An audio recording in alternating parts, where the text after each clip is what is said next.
Ayyuhal ahibbah rahimani wa rahimakumullah. Insyaallah pada kesempatan malam hari ini kita akan kembali melanjutkan pembahasan dari Kitabun Nikah, kitab pernikahan, yang pada malam hari ini kita akan membahas tentang huququz zauj ala zaujatihi, hak-hak suami terhadap istrinya. Hak-hak suami terhadap istrinya.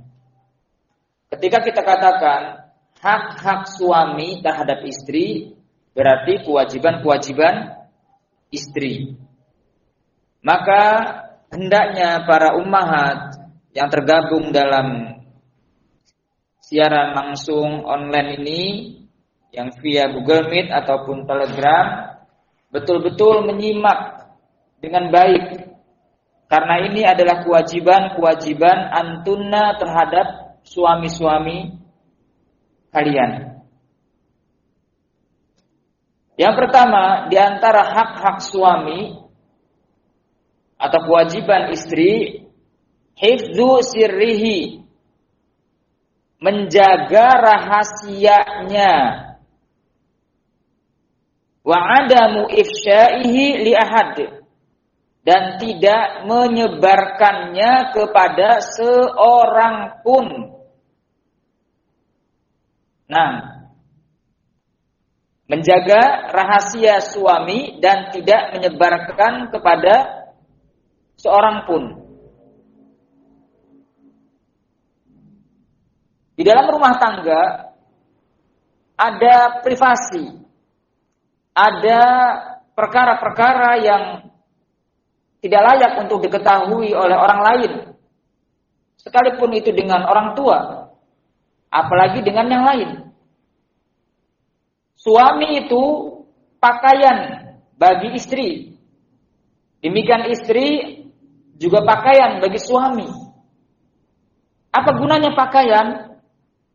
Menutup aurat. Kita punya pakaian, dengannya kita tutup aurat kita, dengannya kita tutup kemaluan kita.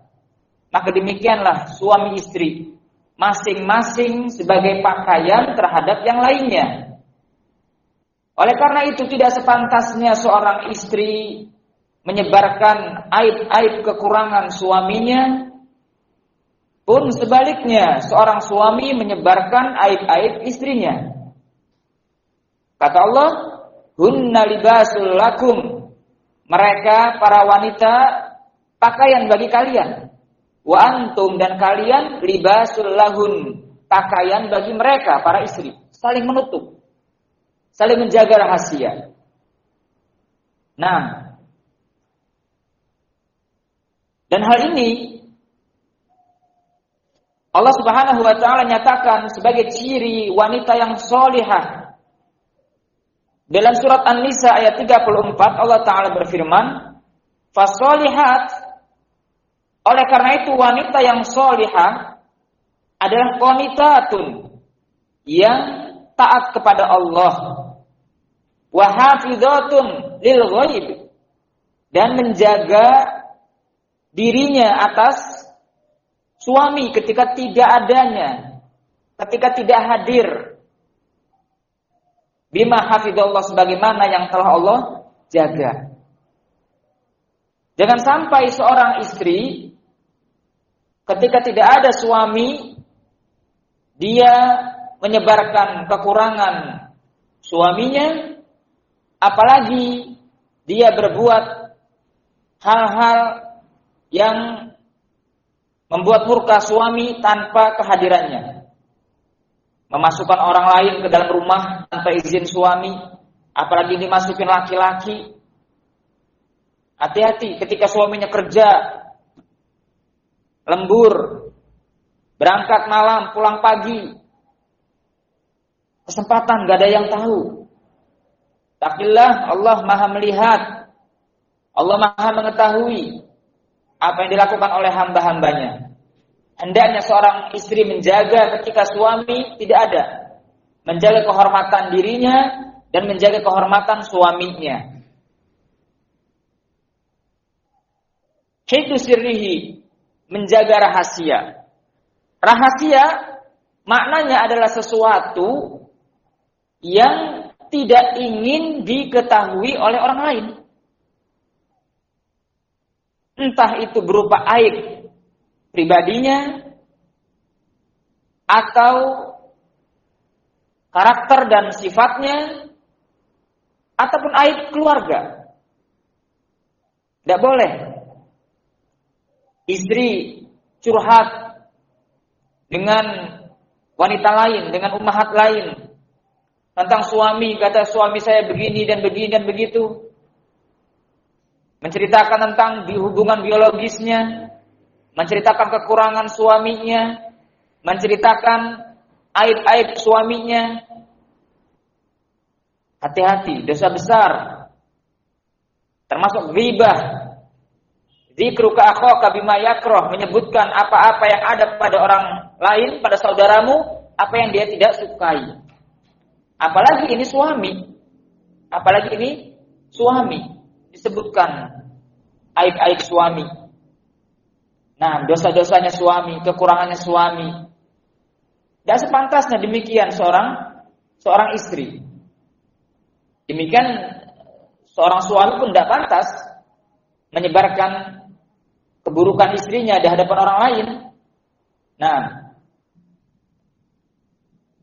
karakter jelek, sifat jelek dari pasangan dikomunikasikan. Kalau misalnya seorang suami tidak suka perilaku istrinya demikian dan demikian, atau sebaliknya istri tidak suka perilaku suaminya demikian, pemalas misalnya, suaminya suka main game, suaminya tidak suka membantu, jangan dicurhatkan kepada orang lain. Yang benar adalah dikomunikasikan, diobrolkan. Mas, maaf ya mas, dengan tanpa mengurangi rasa hormat saya kepada suami, mohon maaf, saya sudah seharian lelah sekali jagain anak, ngurus rumah. Nah, belum istirahat. Tolong mas, kalau pulang kerja, saya minta dibantu pegang anak. Nah, dikomunikasikan. Jangan dicurhatkan, tapi diobrolkan. Demikian juga seorang suami, kalau tidak suka dengan suaminya, dengan istrinya, misalnya istrinya suka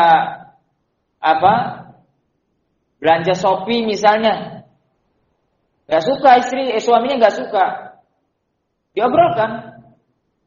Bukannya saya pelit, bukannya saya perhitungan, tapi sepantasnya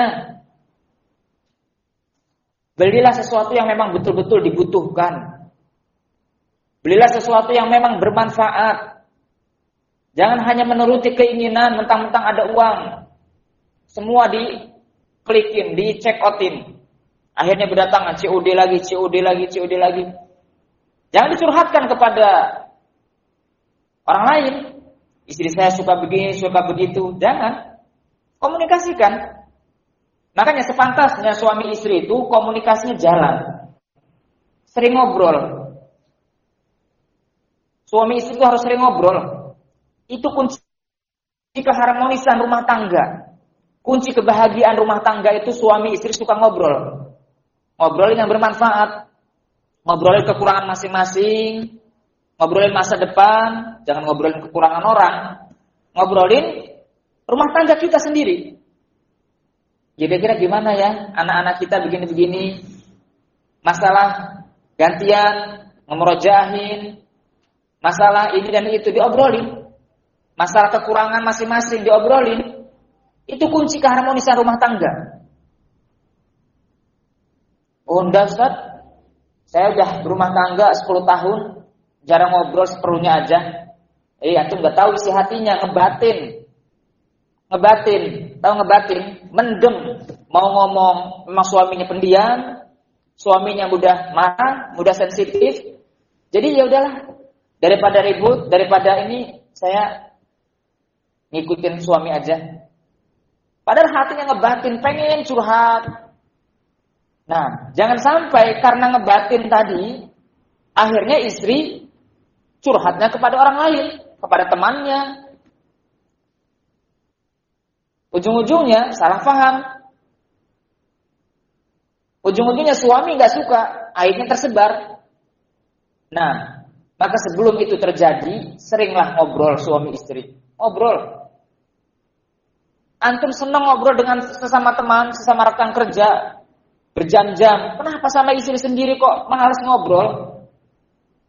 Ummahat ngobrol sama teman yang lain lama, entah lewat telepon, entah kalau taklim, selesai taklim ngobrol lama. Kenapa sama suami kayaknya malas ngobrol? Kenapa ogah-ogahan? Ya, sering komunikasi antara suami istri. Biidillah, dengan komunikasi yang baik, Allah Subhanahu wa taala akan dawamkan rumah tangga. Dengan sebab itu, ya, hal-hal yang perlu dibenahi akan hilang dengan sebab komunikasi tadi. Kenapa? Akan ada saling, Mas saya nggak suka begini-begini. Nah ini saya nggak suka begini-begini. Jadi saling menyebutkan kekurangan untuk saling memperbaiki. Nah, barakallahu fikum. Ini yang pertama, menjaga rahasia suami dan tidak menceritakannya kepada seorang pun. Nah, maka sebelum cerita kepada orang lain, misal ada ummahat mau curhat kepada temannya, pikir dulu, timbang dulu, kira-kira kalau suami saya tahu apa yang ada pada dirinya ini saya ceritakan, beliau ridho enggak? Wah, jangan ridho, marah yang ada. Oh, berarti jangan diceritain. Karena suami saya bakal marah kalau diketahui orang lain. Begitu. Dan bukan hanya kepada suami, tentang semuanya. Tentang siapapun itu. Ketika kita mau menyebutkan nama, pikir dulu. Kira-kira kalau yang bersangkutan tahu apa yang ada pada dirinya yang diceritakan, ridho atau tidak? Marah atau tidak? Bakal marah. Berarti itu ghibah, jangan diceritakan. Barakallahu fikum.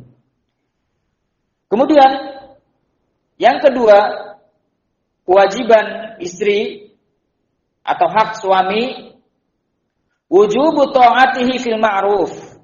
Wajib mentaatinya pada perkara yang ma'ruf, bukan pada perkara yang maksiat. Ini hak suami, ditaati. Berarti kewajiban istri mentaati suaminya pada yang ma'ruf.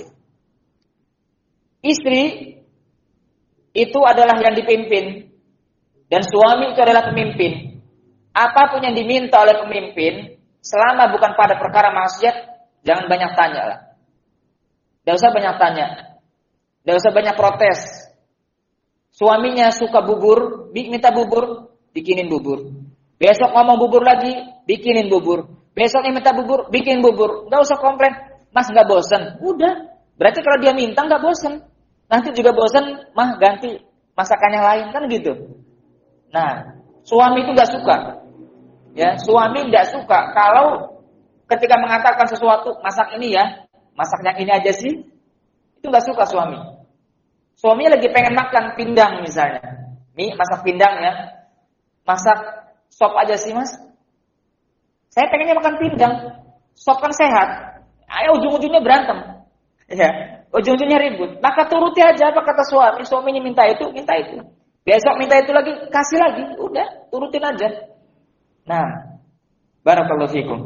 Wujub taati, wajib mentaatinya pada perkara yang ma'ruf. Tetapi kalau perkara maksiat, la ta'ata li makhluqin fi ma'siyatil khaliq. Tidak wajib taat kepada siapapun makhluk jika bermaksiat kepada al-khaliq. Suaminya minta, mohon maaf, berhubungan di kemaluan belakang, mohon maaf, saya sebutkan karena ada yang demikian. Selalu yang dijadikan hujah suaminya, istri itu wajib taat sama suami. Kamu mau jadi istri durhaka, kamu mau dilaknat sama Allah, karena istrinya nggak belajar agama dan terdoktrin yang dia ketahui apapun yang dikatakan suami wajib taat, akhirnya mohon maaf, diturutin aja meskipun berhubungan bukan pada tempatnya. Nggak boleh mentaati suami pada perkara maksiat. Ya, barakallahu fiikum.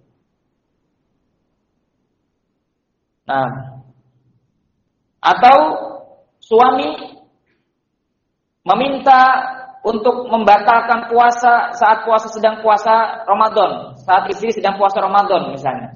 Suami pulang safar, istrinya lagi puasa Ramadan. Maksa. Saya udah 2 bulan di luar, saya butuh sekarang. Mas, saya lagi puasa. Saya butuh sekarang, nggak bisa mas, nggak boleh. Tetap harus ada penolakan, jangan siap. Harus ada penolakan. Nggak mas, saya lagi puasa, haram. Maksa si suami, ya, dipaksa. Kemudian mau nggak mau istri menuruti karena paksaan tadi, maka yang berdosa hanyalah suami.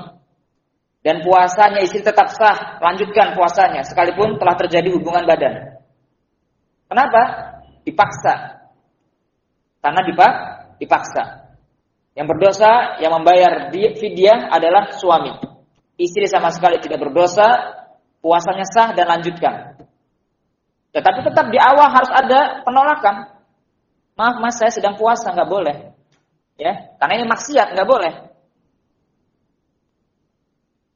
Suami nyuruh istrinya buka cadar, buka kerudung, nggak boleh. Ya, istri menuruti, nggak bisa mas. Wajib wanita pakai hijab di luar rumah. Karena ada ummahatnya sudah ngaji, suaminya belum. Maksa. Dan memang suaminya senang kalau istrinya dipuji. Itulah orang yang kalau fitrahnya sudah rusak, kebalikannya. Justru senang ketika istrinya dibilang seksi, istrinya senang ketika dibilang cantik, istrinya dipuji, dilihat, dipelototin oleh laki-laki. Itu senang. Ini fitrahnya udah rusak. Maka yang istrinya sudah paham, nggak boleh mentaati. Kalau terus seperti itu yang dilakukan oleh suami, itu hakmu untuk meminta lepas, meminta cerai. Kalau terus berlaku demikian sang suami kepada istrinya, setiap mau keluar rumah, maksa buka hijabnya. Akhirnya istrinya karena terpaksa, dia buka, dipaksa, dirobek, digunting misalnya, maka berlepas darinya lebih baik, menjaga agama. Karena suaminya begini terus, sudah diingatkan, dinasihatin, terus memaksa. Maka tidak ada ketaatan kepada suami jika disuruh untuk melakukan yang maksiat. Nah, apa dalil poin yang kedua ini? Allah Ta'ala berfirman, Ar-rijalu qawwamuna 'alan nisa. Laki-laki itu pemimpin bagi wanita. Nah, karena 2 hal. Laki-laki itu menjadi pemimpin atas wanita, atas istrinya, karena 2 hal. Yang pertama karena apa? Memang fitrahnya laki-laki sebagai pemimpin di atas wanita, fitrah. Sudah takdirnya laki-laki itu pemimpin bagi wanita, bagi istrinya. Yang kedua, wabima anfaku, karena infak, karena nafkah yang suami berikan kepada istri. Maka wahai para suami, engkau menjadi pemimpin, engkau akan mempunyai wibawa, engkau mempunyai kehormatan kalau terpenuhi yang kedua ini. Kalau yang pertama memang sudah dari Allah, takdirnya laki-laki pemimpin. Yang kedua, nafkah. Maka kalau suami tidak memberikan nafkah, tidak mencari nafkah untuk anak istrinya, akan jatuh wibawa suami di hadapan keluarganya, di hadapan anak dan istrinya. Gak ada harga dirinya suami yang gak mau mencari nafkah. Gak ada mulianya seorang suami yang malas-malasan, gak mau cari nafkah buat anak istri. Hilang wibawa, hilang kehormatan, hilang derajat di hadapan istrinya. Maka jangan salahkan kalau misalnya suami merasa direndahkan, ya karena perbuatannya tidak mau mencari nafkah. Akhirnya direndahkan sama istrinya. Istrinya yang kerja, istrinya yang cari nafkah, suaminya asik di rumah, rebahan, main HP, nonton TV misalnya, kalau ada TV, orang-orang awam. Nah, barakallahu fikum. Poin yang ketiga, hak suami adalah tamkinuhu min nafsiha idza da'aha ila firashihi. Yaitu memaksimalkan diri apabila suami memanggilnya ke tempat tidur atau mengajaknya untuk berhubungan. Mengupayakan diri. Nah, malam yakun hunaka mani'un syar'i, selama tidak ada penghalang yang syar'i. Apa penghalangnya? Misal lagi haid, sampaikan, "Mas, saya lagi haid." Sedang nifas, "Mas, saya sedang nifas." Sedang puasa wajib, "Mas, saya sedang puasa wajib." Sedang sakit, sampaikan, "Mas, saya sedang sakit. Ini kalau saya paksakan, kemudian harus capek, kemudian mandi, ini bakal sakit, tambah sakit. Lagi lelah yang sangat." Sampaikan. Ya, sampaikan udzur itu. Dan sebagai suami juga harus paham. Ya, kalau istrinya sedang seperti itu harus paham. Kayaknya memang lagi capek, ini udahlah, nanti saja. Atau kalau memang betul-betul dari ujung kepala dan istrinya sedang haid, istrinya sedang tidak mampu, minta dipuaskan dengan anggota tubuhnya yang lain. Nah, tidak apa-apa. Ini ilmu, walaupun sedikit vulgar, tapi ini ilmu supaya tidak salah persepsi, salah paham, akhirnya memaksa istri yang sedang sakit. Tidak apa-apa, dipuaskan dengan anggota tubuhnya yang lain. Kalau memang ya tidak bisa melakukan hubungan. Barakallahu fikum.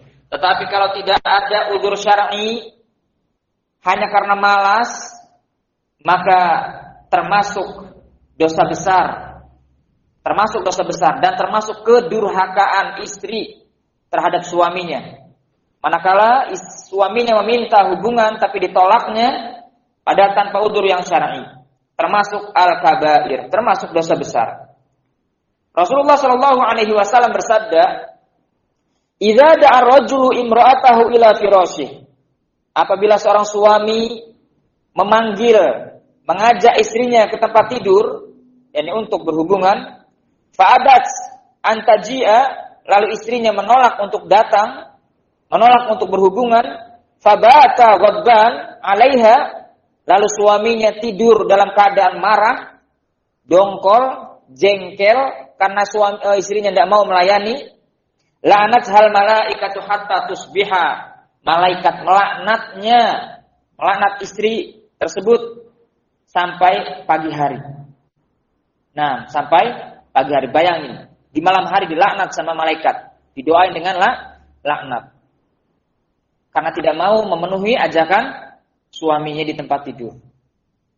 Kalau seandainya mati di malam itu, naudzubillah, habis nolak ajakan suami padahal dia tanpa udzur, meninggal malam hari itu, khatir, bahaya, berat urusannya.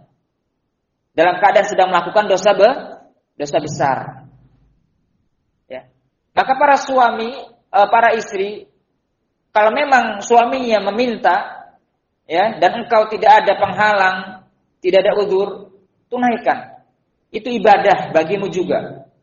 Ya, ibadah dalam rangka mentaati, ya, dan memenuhi kewajiban istri terhadap suaminya, berpahala. Nah, ya. Dan sebagai suami juga sepantasnya menghargai istrinya. Bukan hanya sekedar melampiaskan syahwatnya lalu sudah, begitu selesai sudah. Sampaikan, jazakallah khair, sudah memberikan kebahagiaan buat saya. Nah, dipuji sehingga ketika misalnya minta lagi, istri juga senang. Karena bukan hanya sekedar dipakai gitu ya, tapi dihargai, dimuliakan. Jazakallah khair, sudah memberikan kebahagiaan buat saya. Nah, senang istri. Ini kalau misalnya habis pakai udah gitu, diam tidur begitu aja, ada sesuatu di hati istrinya, seperti saya ini seperti dijadikan pelampiasan saja. Nah, jangan. Ini harus diperbaiki para para suami. Berterima kasihlah kepada istri ketika selesai berhubungan. Ini adab yang baik. Dan diizinlah kalau istri senang, Kapanpun antum minta dikasih. Nah, yang senyum-senyuman. Nah, sahih. Kalau istri dihargai, dimuliakan, ya, kapan antum minta dikasih. Nah, kalau istri dihargai, dimuliakan, antum minta poligami pun dikasih. Gak berani dia minta cerai. Kenapa? Takut barangkali jadi janda susah, atau dapat suami lagi gak sebaik dirimu. Nah, maka kalau ingin istri itu ridho dengan penuh sukacita, ya, memberikan keridhaan, bukan izin, yang gak perlu izin, memberikan ridho aja ya, dalam artian sepakat, menyetujui, bahkan mendukung, perlakukan istri dengan sebaik-baiknya. Nah, perlakukan dengan sebaik-baiknya. Mau berontak nggak bisa, ya, karena kita sudah terlalu baik, karena suami terlalu baik terhadapnya. Saya minta cerai, mikir berkali-kali. Kalau saya minta cerai, belum tentu dapat suami yang baik kayak dia. Udahlah, gak apa-apa, dipoligami. Ya, barakallahu fikum. Ini bagi yang bertanya, bagaimana supaya mendapat keridhaan dari istri berpoligami. Perlakukan istrimu yang pertama dengan sebaik-baiknya. Perlakukan dengan sebaik-baiknya. Insya Allah, kalau sudah diperlakukan dengan sebaik-baiknya, engkau muliakan dia, engkau hargai dia, engkau penuhi kebutuhannya, biidznillah. Ya, senggol dikit, paling senyum-senyum. Tapi kalau enggak dibahagiain, disenggol, izin poligami, marah. Apa-apaan sih mas? Ya, saya sendiri aja enggak dibahagiain, apalagi punya 2 istri, pasti enggak bahagia lagi, kan gitu. Tapi kalau dari pertama udah bahagia, nah, dan ada komitmen insya Allah, walaupun saya berpoligami, saya akan tetap berlaku seperti ini. Saya akan tetap baik kepada semuanya. Nah, adem dan tenang istrinya. Tapi kalau istri pertama aja nggak dibahagiain, mau nikah lagi, pasti nggak bakal lebih bahagia. Pasti bakal lebih tidak bahagia. Istri satu aja nggak bisa ngebahagiain, apalagi dua istri. Nah, barakallahu fikum. Wal khulasah, hendaknya sebagai istri, ya, memenuhi ajakan suami. Kenapa digolongkan sebagai dosa besar? Kenapa malaikat sampai melaknat? Kenapa dalam riwayat lain Allah dan Rasulnya melaknat ketika istri tidak memenuhi ajakan suami? Karena fatal. Suami yang kurang iman bisa gelap mata, entah membunuh istrinya. Banyak loh kejadian. Banyak kejadian suami bunuh istri karena istrinya nggak mau melayaninya, atau suaminya karena marah keluar rumah dah cari perempuan di luar, jajan, tanda kutip, beli perempuan jalanan, pekerja seks. Na'udzubillah, summa na'udzubillah. Ya. Atau berzina, berselingkuh dengan wanita lain, bukan jajan tapi dia punya simpanan, berzina terus berzina. Akhirnya siapa yang terugikan? Engkau juga. Suaminya dosa, istri pun dapat dosa. Karena gara-gara istri yang selalu menolak ajakan suami, akhirnya suaminya gelap mata, berbuat ini dan itu, perbuatan dosa besar. Ya dan billah. Yang keempat, al-muhafadzatu ala baitihi wa malihi wa auladihi wa husni tarbiyatihim. Menjaga rumah suami, mengurus demikian harta dan anak-anaknya, dan memperbagus tarbiyah kepada anak-anaknya. Nah,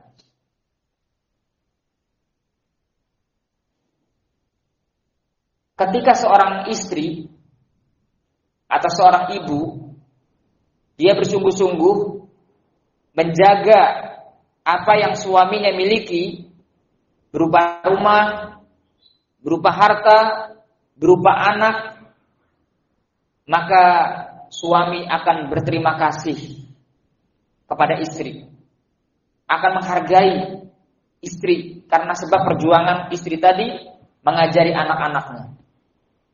Soroha, terus terang, ya, melihat perjuangan istri mendidik anak. Karena kita melihat anak inilah yang bakal bermanfaat untuk saya. Dan istri sudah berjuang, bersungguh-sungguh mengajari, mendidik. Ya, mengajari adab, mengajari Al-Quran, mengajari bahasa Arab, mengajari ini dan itu, semuanya diajarin sama istri. Maka kita sebagai suami melihat, Masya Allah, anak saya jadi baik, adab akhlaknya jadi baik, pelajarannya jadi bagus, karena sebab istri. Muncul respek, ya, timbal balik dari suami kepada istri. Ya, karena sebab perjuangan istri tadi, mengurus rumah, menjaga anak, ngurusin, mandiin, nyuapin, dan lain sebagainya, ngajarin, muncul timbal balik dari suami. Muncul timbal balik dari suami untuk istrinya tadi. Tapi kalau istri malas-malasan, rumah berantakan, anak kumbelan, ya, iler di mana-mana, belek di mana-mana, nggak open, istrinya asik media sosialan, asik main HP, asik dengan senangannya sendiri, anaknya nggak diurusin, suami akan jengkel. Timbal baliknya apa? Malas memenuhi apa yang istrinya minta. Kenapa? Sama rumah saya nggak diurus, anak-anak saya ditelantarin, nggak disuapin, ya, hingga ingus di mana-mana, kotoran mata, ya, istilah sini belek gitu ya. Nah, Masya Allah, akhirnya suami jengkel kan? Suaminya jengkel. Anak nggak bisa baca, nggak bisa ngaji, adabnya jelek. Karena peran ibu itu besar sekali terhadap baiknya anak. Peran ibu itu sangat besar terhadap baik buruknya anak. Akhirnya suaminya kesal. Suaminya jengkel sama istri. Imbasnya apa? Malas mau memenuhi apa yang istrinya minta. Kenapa? Karena merasa nggak dihargai sama istrinya. Karena merasa tidak dihargai. Nah, apa dalilnya? Dalilnya adalah di dalam al-hadis riwayat Bukhari Muslim. Kata Rasul sallallahu alaihi wasallam, "Kullukum ra'in wa kullukum mas'ulun an ra'iyatihi." Setiap kalian itu adalah pemimpin dan setiap kalian akan diminta pertanggungjawaban atas apa yang dia pimpin. Sampai pada lafaz wal mar'atu ra'iyatun fi baiti zawjiha. Dan istri atau wanita itu pemimpin di dalam rumah suaminya. Ini ketika suami enggak ada, dialah pemimpin yang ngatur, yang ngurus orang-orang di dalamnya termasuk anak-anak. Wahia mas'ulatun an ra'iyatiha, dan dia akan dimintai pertanggungjawaban atas apa yang dia pimpin. Anaknya jelek, ya, anaknya tidak beradab karena istri enggak peduli. Ya, suami kerja. Nah, istri tanggung jawabnya terhadap anak-anak di rumah. Barakallahu fikum. Nah. Kemudian yang kelima, al-mu'asyaratu bil ma'ruf wa husnul khuluq wa kaful adza anhu. Mempergaulinya dengan baik. Mempergauli suami dengan baik, wa husnul khuluq, dan berakhlak baik, wa kaful adza anhu, dan menahan diri dari sesuatu yang menyakiti dan mengganggunya. Jadi berlaku baik bukan hanya kewajiban suami terhadap istri, tetapi kewajiban istri juga berlaku baik terhadap suami. Suami udah capek kerja dari luar, dari pagi jam 8 berangkat, nyampe rumah jam 5:30. Datang-datang ngelihat istri mukanya masam, manyun, gak ada ceria-cerianya. Ya, datang nggak dijemput, nggak disambut di pintu, nggak diulurin tangan, dicium tangan suami. Buka pintu udah langsung ke kamar lagi. Nah, ini muasyarah yang buruk, pergaulan yang buruk. Nah, jangan demikian. Bisa jadi ya kalau istri bersikap demikian lalu suaminya jadi cuek, jadi acuh, mungkin karena perlakuanmu juga yang demikian. Coba dipancing. Kalau suaminya itu orang yang cuek, jarang ngomong, ya jarang curhat, ya jarang terbuka, kurang romantis, pancing sama istri. Istrinya yang reaksi duluan, nyambut tangannya, nanyain, ngajak ngobrol. Nah, jangan saling diem di rumah, hening. Suami istri ada anak masing-masing, istrinya dengan HP-nya, anak dengan mainannya, suami istri yang masing-masing pegang HP, masing-masing. Nah, ini jangan, ya. Imbasnya rumah tangganya nggak baik, ya. Nah, datang menyambut suami yang pulang kerja dengan wajah yang ceria, dengan ya polesan lah, mungkin lipstik atau bedak atau apa ya. Yang penting suami itu begitu melihat seger, ya. Capek begitu melihat istrinya seger. Disambut dengan keceriaan wajah, disambut dengan wajah yang ceria. Nah, masya Allah. Lupa yang dilihat di jalan tuh. Iya. Nah, hati-hati para wanita, para ummahat, di luar banyak wanita-wanita. Jangan sampai suamimu ya teralihkan pandangannya karena melihat engkau yang semrawut, melihat engkau yang gak ada ceria-cerianya, ya. Ini gak baik akhirnya. Akhirnya suaminya dosa karena istri juga yang menyebabkan dia berbuat demikian. Sama-sama dosa akhirnya. Ya. Barakallahu fikum. Maka buatlah ya kesenangan di hadapan matanya. Wa kaful adza anhu, menahan dari sesuatu yang dapat menyakitinya. Jangan nyinggung-nyinggung apa ya. Yang ambil pelajaran. Guru itu adalah pelajaran yang paling baik. Guru adalah pelajaran atau pengalaman adalah guru yang paling baik. Pengalaman adalah guru yang paling baik.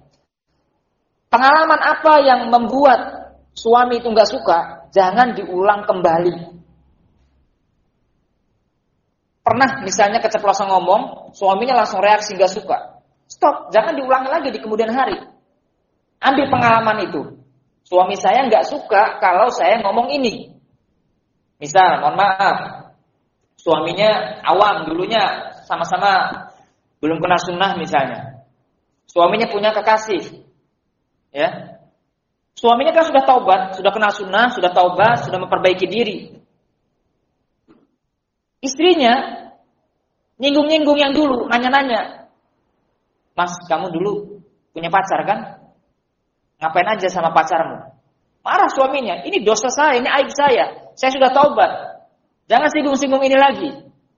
Berarti jadikan pelajaran. Jangan lagi nanti di kemudian hari ngomong masalah itu. Nah, dan itu pertanyaan yang nggak penting. Pertanyaan yang bisa merusak keharmonisan rumah tangga.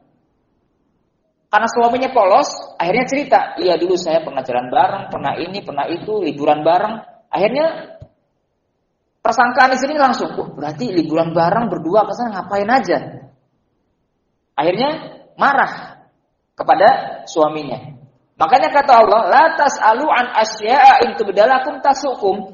Jangan kamu bertanya tentang sesuatu yang kalau kamu tahu jawabannya, kamu jadi berlaku buruk. Ini kan tahu atau nggak tahu jawabannya. Ketika ditanya, kamu dulu ngapain? Suaminya polos. Saya pernah begini, pernah begitu. Nah, akhirnya marah istrinya.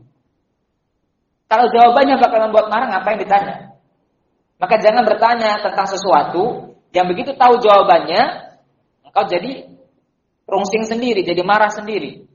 Nah, barakallahu fikum. Ini suami paling tidak suka dicari-cari masa lalunya, diungkit-ungkit masa lalunya. Jangan.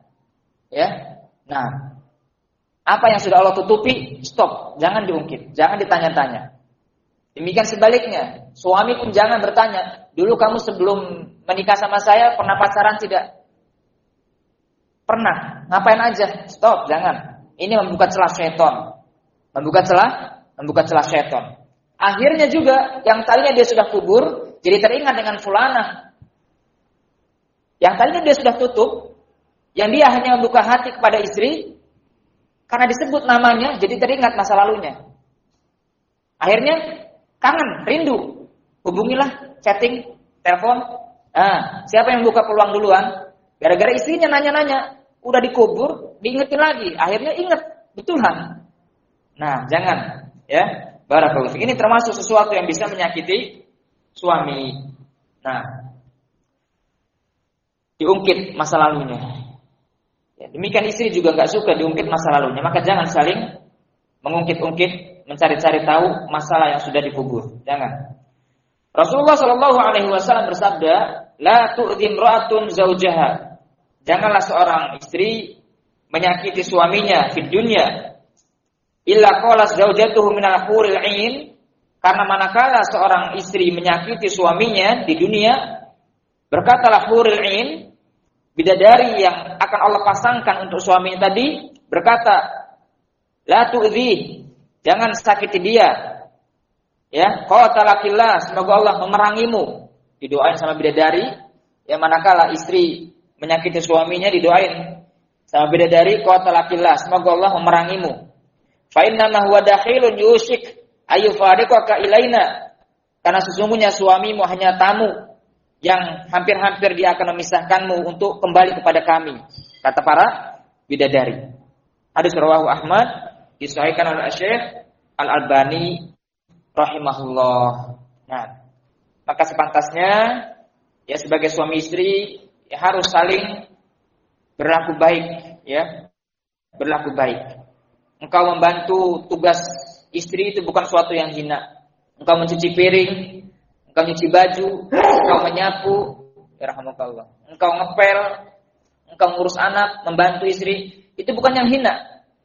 Jangan kamu beranggapan, wahai para suami, kalau saya kan pemimpin, kalau saya ikut nyuci piring, kalau saya ikut nyuci baju, kalau saya ikut ngepel, nyapu, akan turun di bawah saya. Tidak. Tidak, justru engkau akan semakin dihargai oleh istrimu, akan semakin dihormati oleh istrimu. Nah, jadi jangan menganggap dengan membantu pekerjaan istri akan mengurangi wibawa suami. Enggak, Rasul sendiri membantu istrinya. Rasul sendiri membantu istrinya. Maka kita umat Nabi Muhammad, contoh Nabi Muhammad.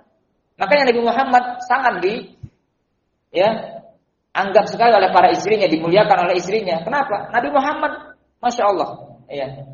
Antum pekerja kan? Antum punya pekerja. Antum ada manajer yang lebih tinggi.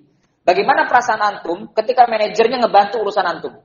Bukan cuma nyuruh-nyuruh aja. Kan selama ini nyuruh. Ini kerjakan. Suatu ketika manajernya turun. Bantu, ada apa? Ada bisa saya bantu? Ini saya angkatin.